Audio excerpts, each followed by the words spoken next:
नमो अरिहन्ताणं नमो सिद्धाणं नमो आयर्याणं नमो वज्रायाणं नमो लोये सौवसाहुणम्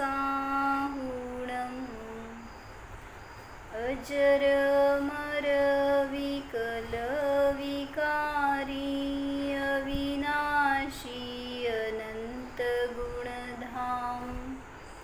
नित्यनिरञ्जनं भवदुःखभञ्जन ज्ञानस्वभावी सिद्धप्रणाम ज्ञानस्वभावी सिद्धप्रणाम। जय बोलो अनंतानंत सिद्ध भगवान की जय।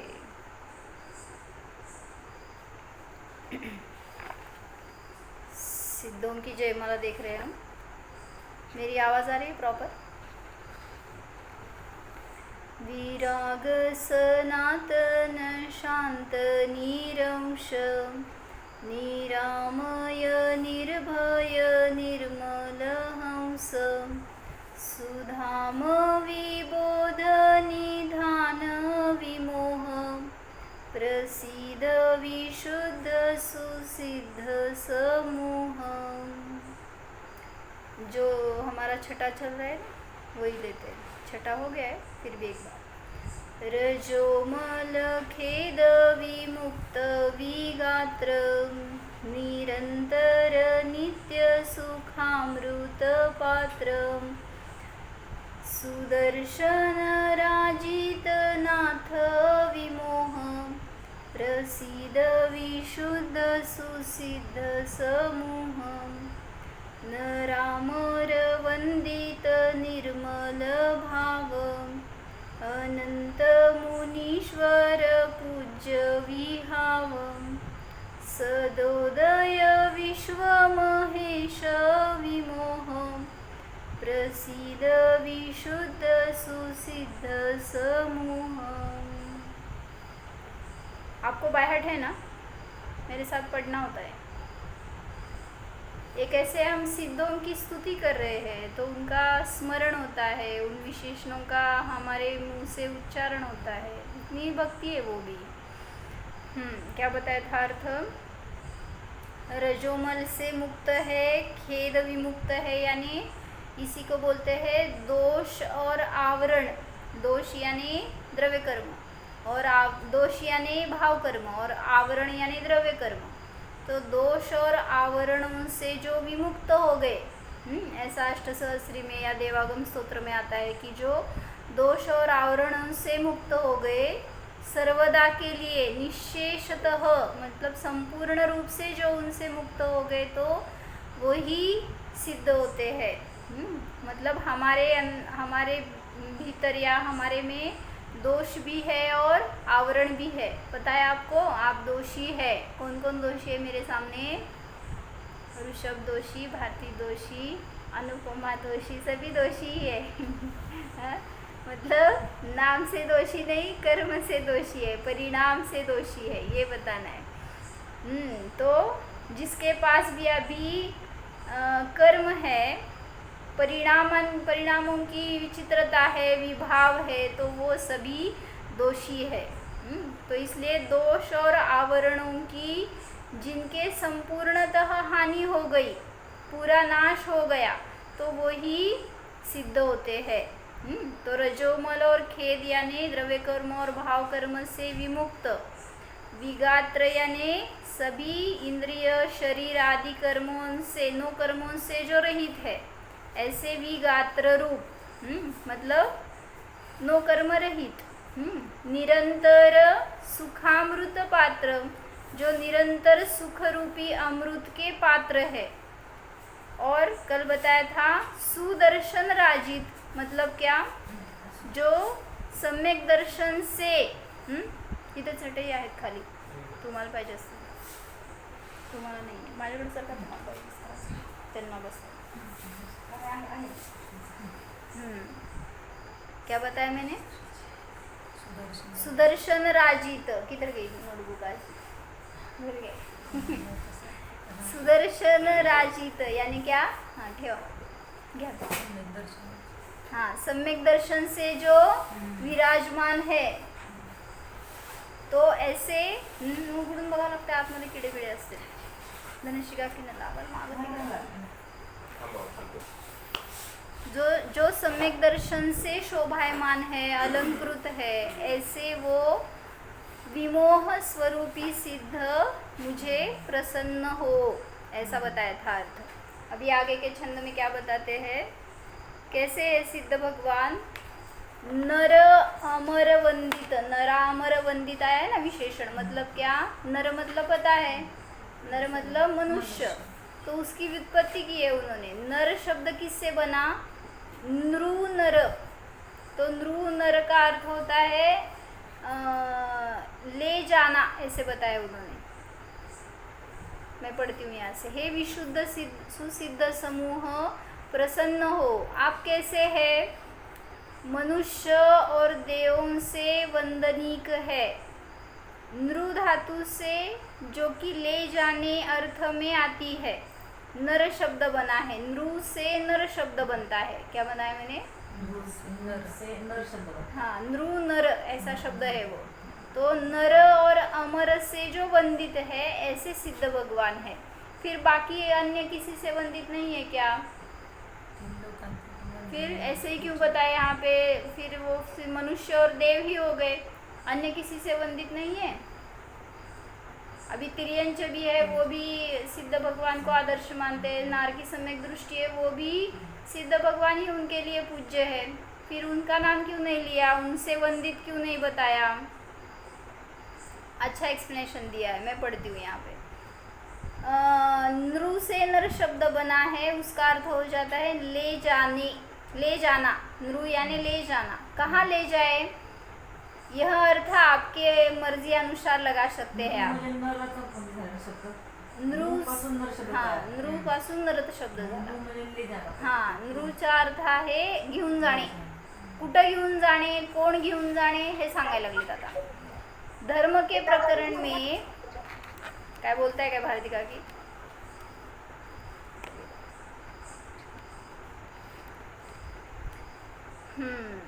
धर्म के प्रकरण में संसार के दुखों से छुड़ाकर जो मोक्ष में ले जाए उसे नर कहते हैं क्या बताया आपने नोटबुक नहीं लाई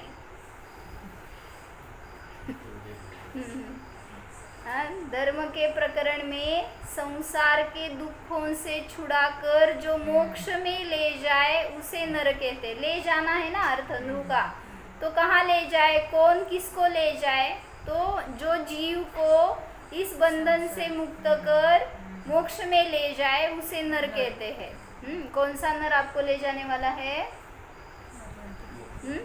कौन सा नर ले जाने वाला है पति फिर पुत्र पिता कौन मैं स्वयं को ले जाने वाला हूँ इसीलिए ये नर पर्याय मेरे लिए ले जाने के लिए मतलब जीव को ले जाने के लिए यही पर्याय है ना साधन मतलब अन्य किसी भी पर्याय से मुक्ति नहीं है तो इसलिए बता रहे हैं जो संसार के दुखों से छुड़ाकर किसको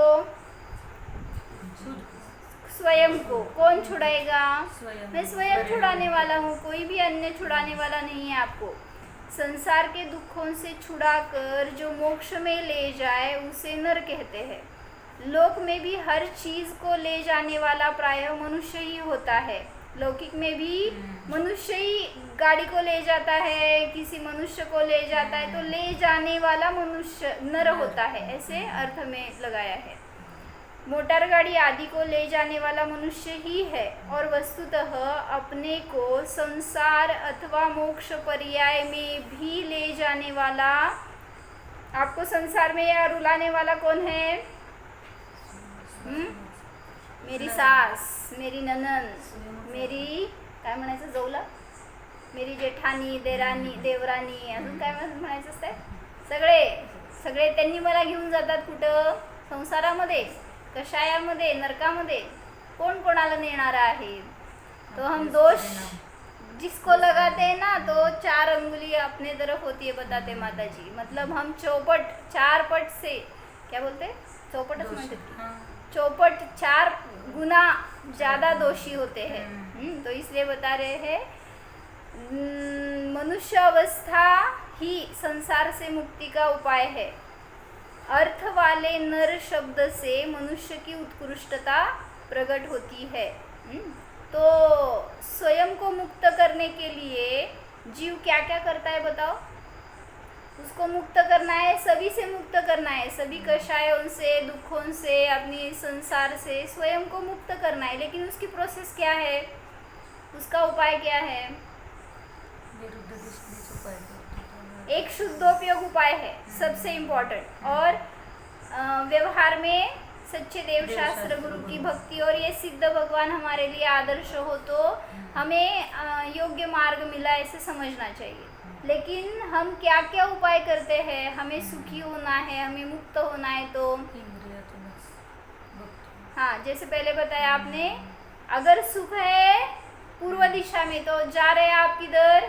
पश्चिम दिशा में। ऐसे विरुद्ध पुरुषार्थ करते हैं इसलिए सुख नहीं मिलता।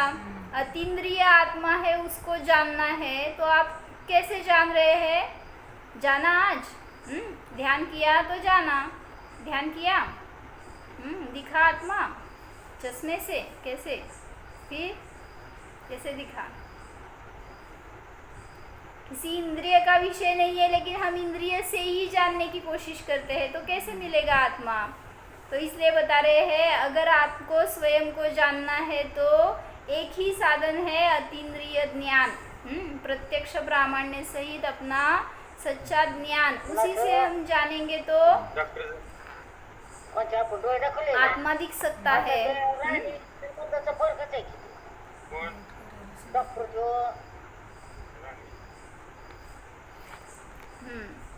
तो मुझे बताना था, ऐसे त्यागी तपस्वी योगी रहते हैं ना, वो क्या करते हैं? माता जी ने परसों स्टोरी बताई, सुनी आपने? वीडियो डाला था मैंने, सुनी? नहीं सुनी? क्यों नहीं सुनी? फिर हम आपके लिए, आपको मिलता नहीं इसलिए इतनी कोशिश करके आपके पास पहुंचाते लेकिन आप उसका फ़ायदा नहीं कर लेते। तो क्या बताया था माता जी ने कि कोई ऐसे लोग होते हैं जो अपनी साधना से मुक्ति की प्राप्ति करना चाहते लेकिन उनका लक्ष्य अलग होता है। कोई रुद्धि प्रकट करनी है, कोई सिद्धि करनी है, कोई शक्ति प्रकट करनी है, मुझे ऐसी साधना करते हैं और उससे मुक्ति पाना चाहते हैं। तो फिर एक साधु थे ऐसे ही, और वो नदी के एक और बैठे थे, उनकी कुटिया थी और वहाँ पे वो रहते थे और साधना करते थे। उनको एक मंत्र की सिद्धि करनी थी तो वो अकेले रहते थे और बहुत अच्छे से साधना चल रही थी उनकी। और उनके उसी नदी के इस पार एक घर था जिसमें गवळीला गवळीच म्हणतात ना, ग्वाला। तो वो रहता था और उनके घर में 3 लोग थे, मम्मी पापा और एक बच्ची थी नैन्सी जैसी। तो वो दूध लेके जाया करती थी, नहीं पिता जाया करते थे क्योंकि नदी क्रॉस करनी पड़ती थी ना। नदी के इस पार उसका घर था और उस पार साधु रहते थे। तो पिताजी रोज ले जाकर दूध उनको दे आते थे, गाय का दूध था तो वो रोज शाम को पीकर फिर साधना में बैठ जाते थे। तो उनकी ऐसी अखंड तपस्या चलती थी। तो रोज इनका ये प्रोग्राम चलता था, रोज ये शाम को ले जाकर दूध देते और वापस आते। एक दिन क्या हुआ कि पिताजी को कहीं काम के लिए बाहर जाना पड़ा, तो वो बाहर गए थे दूसरे गांव में। तो माता ने बता दिया कि तुम दे के आओ। उस बच्ची को बताया आज तुम क्या म्हणायचं साधु जी को, बाबा जी को तुम दूध दे के आना। तो वो ठीक है बोली और शाम में जाकर दूध देकर आई। दूसरे दिन भी अभी पापा नहीं थे। तो उस दिन बारिश हो रही थी, बहुत बारिश हो रही थी और नदी थी तो ऐसे नहीं था कि छाता लेकर जा सकते थे चलते चलते। तो नदी में उफान आ सकता है, कुछ भी हो सकता है, ज़ोरों की बारिश चल रही थी। तो माता को थोड़ा सा टेंशन हुआ तो वो बोली कि आज फिर भी कम है, लेकिन अगर ऐसी बारिश होती रही तो कल नदी में उफान आ सकता है। तो इसलिए तुम क्या करो, आज जाके बाबा जी को बता देना कि कल मैं नहीं आ सकती, नदी में बहुत पानी आ रहा है। तो ठीक है बोली, नदी के पास गई तो सच में पानी बढ़ रहा था, लेकिन अभी जाकर आ सकती थी वो, इसलिए माता ने फिर भी घबराते हुए उसको भेजा और वो जाकर दूध रखकर उनको बता के आई कि कल मैं शायद नहीं आऊँगी क्योंकि पापा नहीं है और नदी में पानी बढ़ रहा है। तो वो बोले योगी कि ऐसा मत करो क्योंकि मेरी साधना में खंड पड़ सकता है, फिर मुझे अखंड साधना करनी है, मुझे मंत्र की सिद्धि करनी है। तो तुम क्या करो, मैं तुम्हें एक मंत्र देता हूँ, तो क्या तुम उस मंत्र का जाप करते हुए उस पानी पर से भी आ सकती हो। तो ठीक है बोली वो, और मंत्र लेके गई। क्या मंत्र था वो याद करते हुए, और घर जाकर माता जी को बोला, माँ को बोला उसने कि मैंने उनको दूध तो दे दिया है लेकिन उन्होंने ऐसे बताया है कल तुम्हें आना है और अगर तुम ये मंत्र पढ़ते आओगी तो तुम्हें कुछ नहीं होगा। तो फिर भी माता डर रही थी कि नहीं, ऐसी कंडीशन में नहीं जाना चाहिए, बहुत पानी बढ़ रहा है अभी। तो दूसरे दिन शाम तक तो सच में बाढ़ आ रही थी। काय म्हणायचं शब्द पण लक्षात। हाँ, तो बाढ़ आ रही थी, इतना पानी चढ़ गया था नदी में। तो माता ने तो उसको मना कर दिया कि नहीं, तुम्हें आज नहीं जाना चाहिए, रहने दो, मत जाओ। लेकिन उसकी इतनी भक्ति, वो बोली कि नहीं, बाबा जी ने मंत्र दिया है ना, तो मैं जा सकती हूँ, मुझे कुछ भी नहीं होगा, तुम टेंशन मत लो। और वो सच में उस मंत्र का जाप करते, स्मरण करते या क्या उच्चारण करते हुए उस पानी पर से चली गई और बाबा जी के पास गई, वो दूध रखा और फिर वापस ऐसे ही वही मंत्र पढ़ते वापस आ गई, पहुंच गई घर। अभी हुश बोलो। तुम्हाला का बरं आहे? तो घर आ गई तो अभी माँ को भी अच्छा लगा कि आ गई। लेकिन जब साधु को पता चला कि ये लड़की दूध रख कर गई है और उनको भी पता था कि नदी में उफान आया है, तो वो कैसे आई, तो उनको इतना अच्छा लगा, वो झूमते नाचने लगे, झूमने लगे, नाचने लगे कि मेरे मंत्र की सिद्धि हो गई। वही मंत्र वो सिद्ध कर रहे थे, जो कि उनका उसके ऊपर ट्रायल हो गया। तो वो मंत्र पढ़कर कोई भी समंदर में से भी आर पार जा सकता है, पानी पर से चल सकता है, ऐसी उनको विद्या सिद्ध हो गई। तो इतना अच्छा लगा, इतना आनंद हो रहा था उनको, और वो बोले कि अभी मैं भी ट्राई करता हूँ। और वो चले गए उसी पानी के ऊपर, और कितना 1-2 कदम ही गए होंगे, गिर गए और डूब गए। क्यों हुआ ऐसे? मंत्रों की सिद्धि किसने की थी? लड़की ने। फिर लड़की तर गई और ये डूब गए, ऐसा क्यों? श्रद्धा। हाँ, किसके ऊपर, किसका श्रद्धान? लड़की का मंत्र के ऊपर श्रद्धा, बाबा के ऊपर। हाँ, त्यांनी जे काही दिले ते खरंच आहे असं तिचं लड़की का, उस लड़की का श्रद्धान क्या था? अगर बाबा जी ने मंत्र दिया है तो मुझे कोई कुछ नहीं कर सकता। इतनी अटल, इतनी दृढ़ श्रद्धा थी, और उस पर से ही वो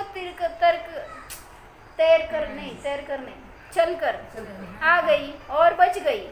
लेकिन उनका क्या हुआ, जब वो गए पानी के नज़दीक, उन्होंने एक पैर रखा तो उनको थोड़ा सा भय लगा कि अगर ये मंत्र नहीं सिद्ध हुआ होगा तो मैं डूब जाऊंगा। बस इतनी सी शंका, डूब गए। तो मुझे क्या बताना था, वो किस लिए सिद्ध कर रहे थे मंत्र? मुक्ति पाने के लिए, सुख पाने के लिए, और डूब गए वो। और उस लड़की ने तो कुछ भी तपस्या नहीं की थी, फिर भी वो तर गई। तो आपका साधन क्या है, यही बता रही थी। सिद्धों के ऊपर ऐसा दृढ़ श्रद्धान है क्या आपको? सिद्ध आपको आर से पार, संसार से पार लगाने वाले हैं, ऐसा लगता है आपको? सिद्ध का आश्रय लेकर, नाम लेकर चलो पैर पानी के ऊपर, दिखाओ मुझे चलकर। कितना श्रद्धा ने मैं देखती हूँ अभी। आपके गांव में पानी छोड़ती हूँ, आप उसके ऊपर से चलकर दिखाना। चल सकते हैं? क्यों? यहाँ पर भी है शायद नदी। जाएंगे क्या? होय ना, आपल्याकडे कॅनल आलं असेल की? तो ऐसे ट्रायल करने मत जाना, मुझे पता है किसकी श्रद्धा कितनी है। तो हमें बाहर किसी की सिद्धि नहीं करनी है, वो उन्होंने पानी पर चलने की सिद्धि कर रहे थे वो मंत्र की, इसलिए उनको ऐसा फल मिला। लेकिन अगर आत्मा को पाने की कोशिश करते, उसके लिए साधना करते, तो ये ऐसा हाल नहीं होता। उन्होंने गलत चीज़ को लक्ष्य बनाया, इसलिए वो भटक गए, या क्या बोलते हैं, जो चीज़ उनको पानी थी वो उनको नहीं मिली। तो आपको क्या पाना है? सिद्धोजन सागर आनंद पाना है, तो आप क्या करते हैं? किसी कुटिया में जाकर बैठना नहीं है, कोई तपस्या नहीं करनी है।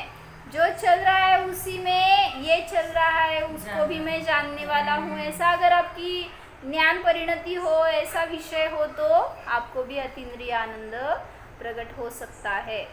मेरे पास एक बहुत अच्छा, मैंने परसों पूजन की थी सिद्धों की, एक अलग बुक में से।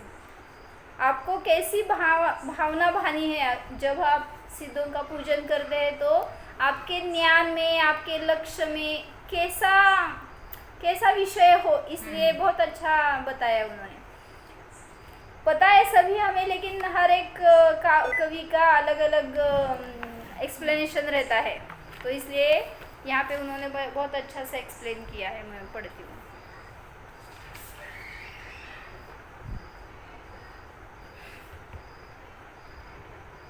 हे प्रभुवर अब तक तुमको ही मैं भव सुखदाता मान रहा, अतएव निरंतर भोगों का भंडार आपसे मांग रहा। अच्छा है, ऐसे लाइन से इतने अच्छे ना, इतने अच्छा मीनिंग है उसमें, भावासना करते जाओ। क्या बताया? हे प्रभुवर अब तक तुमको ही मैं भव सुखदाता मान रहा, आप ही मुझे भव सुख देने वाले हैं, यानी लौकिक सुख, धन संपदा, परिवार या कोई संयोग, ये सब आप देने वाले हैं, ऐसा मैं मान रहा था। अतएव निरंतर भोगों का भंडार आपसे मांग रहा। मैंने आज तक क्या मांगा आपसे? भगवान वितरागी है ये भूल गया, और आप ही मेरे अन्नदाता है, सुखदाता है। भोगों का भंडार मांग रहा। पंचेंद्रिय मन को पाकर भी नित विषयों का ही स्वाद लिया, मैं ज्ञानानंद स्वभावी हूँ, ऐसा न कभी श्रद्धान किया। कितना अच्छा बताया। क्या बताया? पंचेंद्रिय को, 5 इंद्रियों को और मन को भी पाया मैंने, लेकिन उससे क्या किया? निरंतर विषयों का ही स्वाद लिया, मतलब उससे उपयोग बाहर ही डाला, अंदर नहीं डाला। पंचेंद्रिय संज्ञी पर्याय प्राप्त हो गई, लेकिन उससे मैं मुक्त हो सकता था, उससे मोक्ष पुरुषार्थ कर सकता था, लेकिन मैंने उसको विषय भोगों में ही लगा दिया। भोगते हैं विषय भोग के? नहीं भोगते हैं। फिर कब जाएंगे मोक्ष?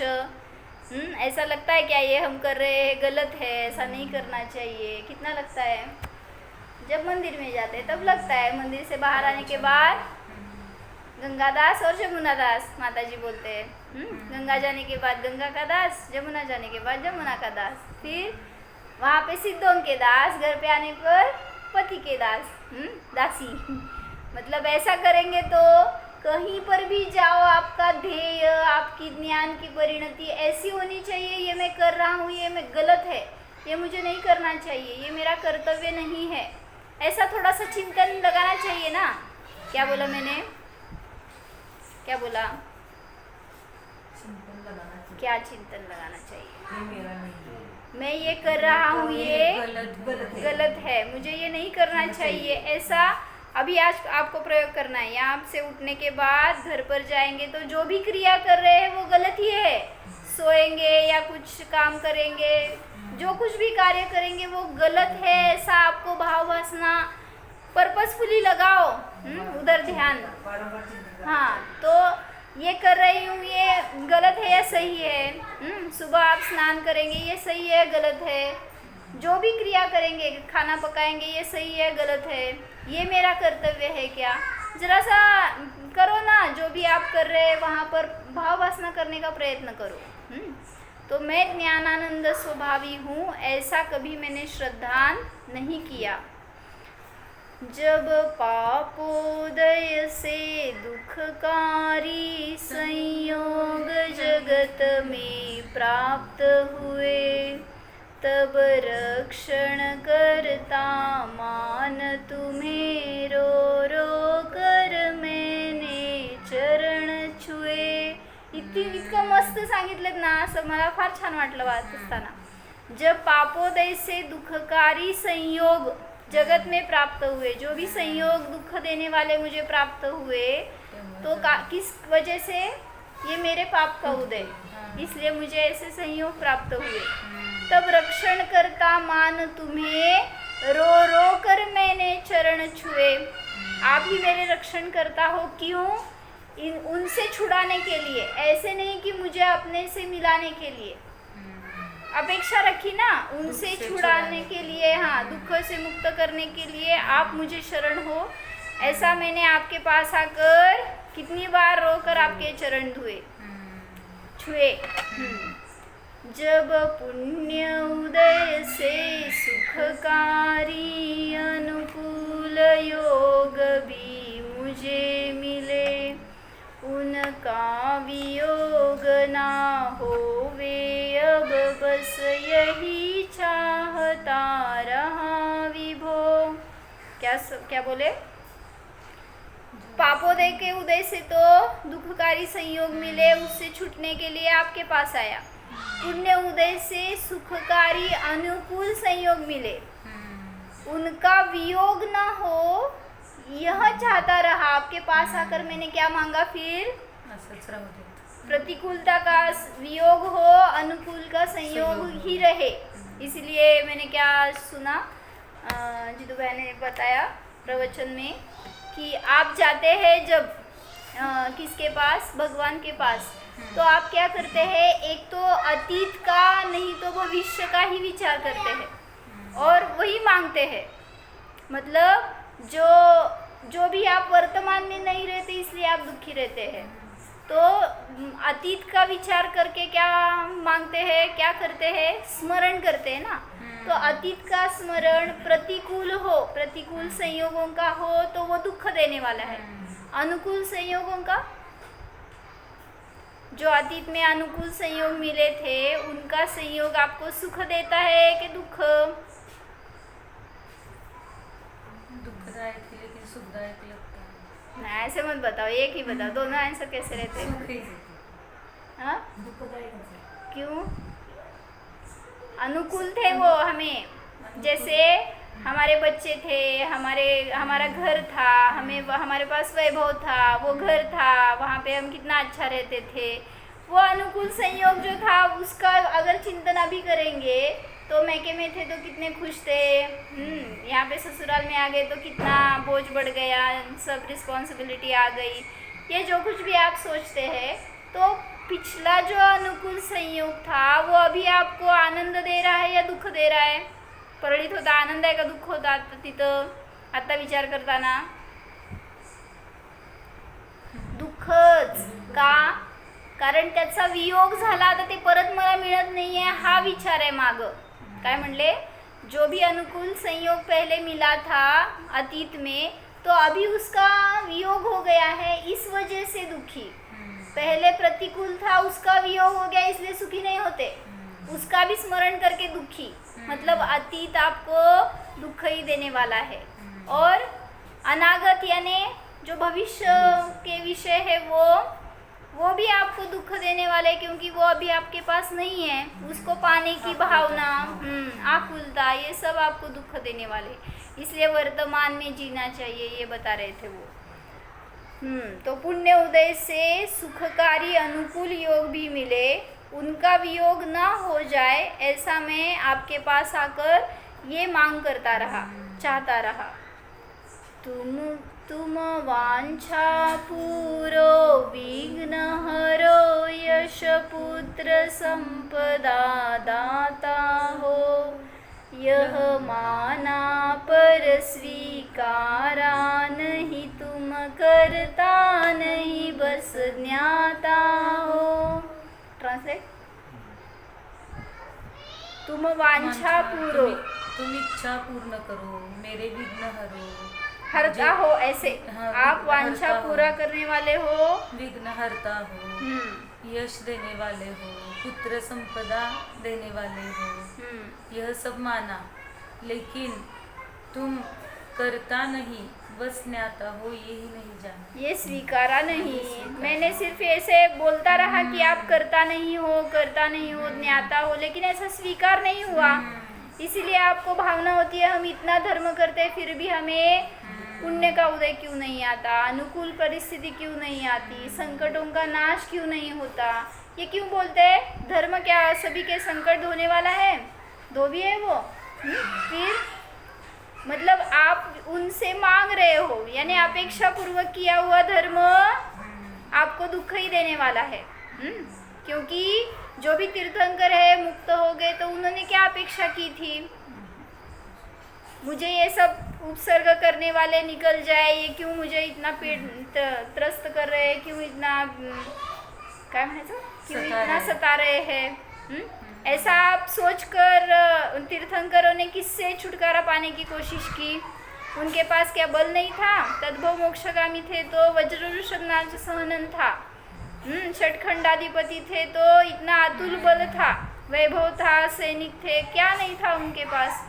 फिर उनसे छुटकारा पाकर मस्त एक अनुकूल परिस्थिति में जाकर ध्यान कर सकते थे, क्यों नहीं किया? मतलब उनको पता था हमारे कर्म हमें ही धोने हैं और उनका उदय आने पर हम अकेले ही रहते हैं।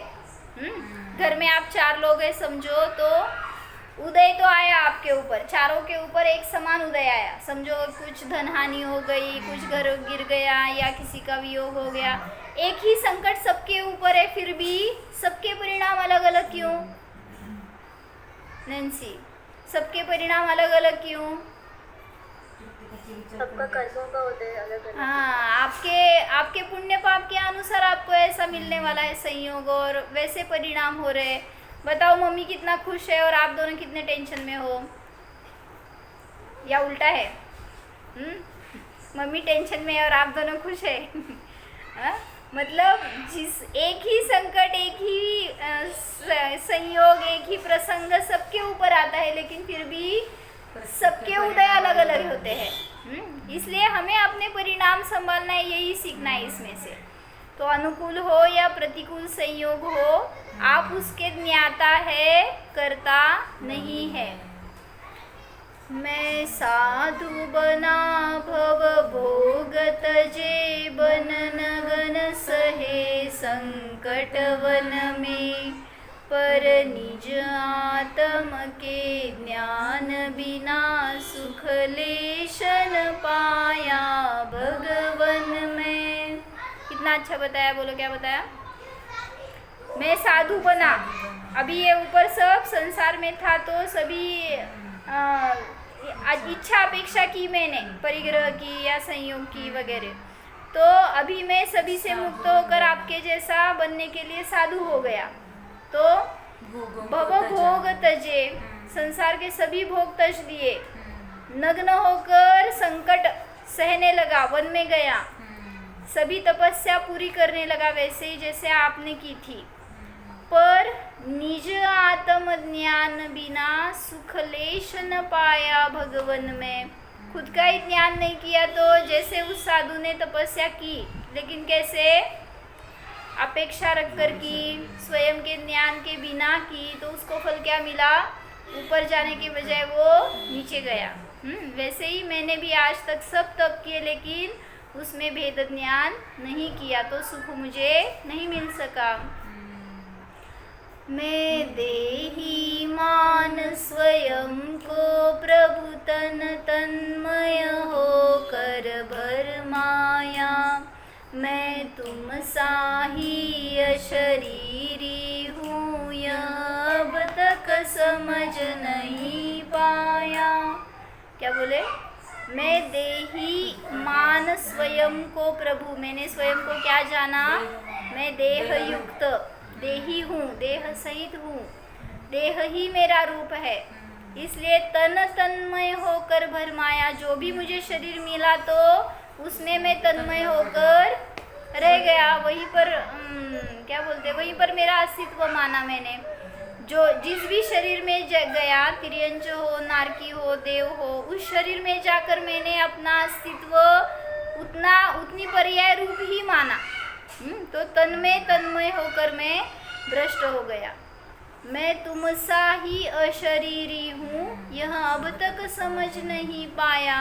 मैं भी तुमसा ही शरीर रहित ज्ञान शरीरी हूँ, ये अगर अनुभव किया होता तो फिर मुझे किसी पर्याय में भ्रमण नहीं करना पड़ता था। अब दृढ़ प्रतीति यह आई है, मैं भी हूँ आप समान हो। मैं पतित नहीं हूँ, पावन हूँ, रागादि शून्य भगवान हो। क्या बताया? अभी मुझे दृढ़ प्रतीति आई है, हे भगवान मैंने आपको देखा है, जाना है, तो अभी मुझे ऐसी दृढ़ प्रतीति हुई है कि मैं भी आप समान हूँ। फिर भी ये ज्ञान कौन सा है? मैं आप समान हूँ, कौन सा ज्ञान है? परोक्ष ज्ञान ही है, प्रत्यभित ज्ञान है। आप समान में हूँ तो अभी दृष्टि बाहर ही है, अंदर नहीं गई। मैं पतित नहीं हूँ, पावन हूँ, रागादि शून्य भगवान हो। ये प्रत्यक्ष अनुभव हो गया कि मैं पतित नहीं हूँ, मैं तो पवित्र पावन आत्मा हूँ और रागादि विकारों से सर्वथा शून्य हूँ, रहित हूँ। अब भौतिक आकर्षण तज कर निज आत्म प्रीति बढ़ाऊंगा। अज्ञान जनित चिर भ्रांति मिटा सहजानंदी पद पाऊंगा। अब मैं भौतिक आकर्षणों के पीछे नहीं जाऊंगा, उनको तज कर निज आत्म प्रतीति बढ़ाऊंगा। अज्ञान जनित चिर भ्रांति मिटा सहजानंदी पद पाऊंगा। अज्ञान जनित जो भी मेरी भ्रांति थी तो वो नष्ट करके मैं सहजानंदी यानी सिद्ध दशारूप पद प्राप्त करूंगा। संतप्त त्रस्त परिणति मेरी अब अंतस्थल में उतरेगी। अब परज्ञों से मुड़कर यह ध्रुव न्यायक को ही ध्याएगी। ऐसे उसकी जर्नी बता रहे हैं। मिथ्यात्व से सम्यक्त्व की तरफ आया और इधर से अभी वो ऊपर जा रहा है। कौन? वो जीव। कौन? स्वयं को देखो उधर तो मतलब है, नहीं तो दूसरे का क्या देखना है हमें। संतप्त त्रस्त मेरी परिणति अब अंतस्थल में उतरेगी। अब परज्ञों से मुड़कर ध्रुव न्याय को ही ध्याएगी। ऐसा अगर आपका हो ना प्रवास, ऐसा आपका ऐसी जर्नी हो तो निश्चित रूप से आप सिद्ध दशा प्राप्त कर सकते हैं। निज सत्य शिवम सुंदर का ही अब विचल ध्यान धरूंगा मैं। अब निज स्वरूप में तन्मय हो तुम सा निर्मोह बनूंगा मैं। कितना अच्छा बताया। मतलब मैं अभी सम्यक्त्व को प्राप्त हो गया हूँ तो बस मैं अविचल ध्यान धरूंगा कि मैं तो निश्चल हूँ, ज्ञानमय हूँ। अब निज स्वरूप में तन्मय हो तुम सा निर्मोह बनूंगा मैं। स्वरूप में ही तन्मय रहूंगा और निर्मोह सिद्ध दशा प्रकट करूंगा। इतनी अच्छी भावना लगी मुझे। अगर भगवान के सामने बैठकर ऐसा हम बोल रहे तो और आनंद आता है, और आनंद आता है। ऐसे भाव प्रकट करते हुए अगर पूजन करेंगे तो हमें भी वो सिद्धों का अनुभव हो सकता है कि वो कैसा आनंद लेते होंगे। निरंतर अमृत चल रहा है उनका तो ज्ञान में। तो ऐसे ही हम भी अभी यहाँ पर सिद्ध ही है स्वभाव से, तो उसका अगर हम विषय करेंगे तो हमें भी पर्याय में वैसा ही सुख, वैसी ही अनुभूति सहज प्रकट हो सकती है। इसलिए जानो। ओम। सांगा ध्यान। जाणा मी सिद्ध स्वरूपी आहे। या परद्रव्यापासून परभावापासून मी अत्यंत भिन्न आहे. मी चैतन्य अमृतरसाचा आहार घेणारा आहे. स्वतःला भगवान स्वरूपी जाणा. अनंत सुखांचा पिंड, ज्ञान शरीरी, त्रिविध कर्ममलाने रहित असा मी भगवान आत्मा आहे. जाणा. सिद्ध स्वरूपोऽहम्.